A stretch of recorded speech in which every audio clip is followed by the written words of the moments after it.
Hi, friends. I'm Dave Barkalow, pastor of Fort Walton Beach First United Methodist. Welcome to the Pastor's Study, our daily devotional to help us focus our minds on the things of God.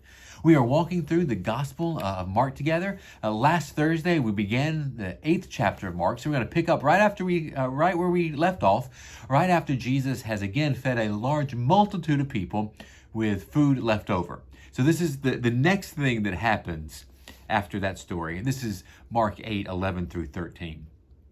The Pharisees came and began to argue with him, asking him for a sign from heaven to test him.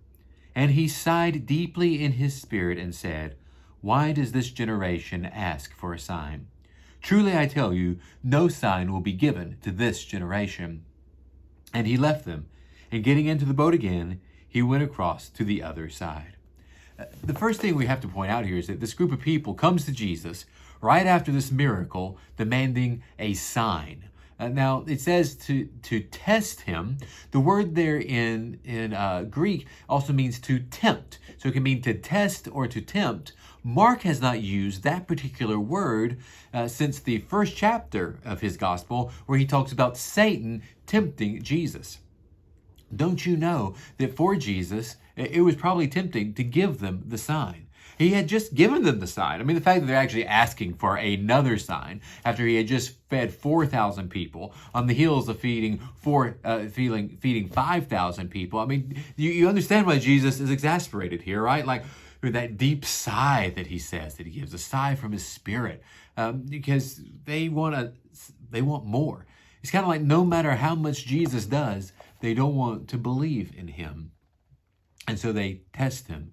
They tempt him. They tempt him to use his power to prove who he is in a way that is outside of what Jesus wants to do. Jesus uses his power to help others, not to force himself on others.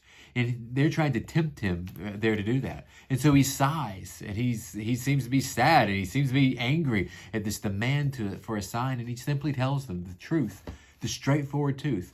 I'm not giving you another sign. And he gets and he leaves. Sometimes that's the best thing we can do, right? Is to leave the situation. When we are tempted to do something we shouldn't do, it's just to get in the boat and go away. I think Jesus gives us that example here today. Remember, friends, I love you. Take care of yourselves and shine the light of Christ.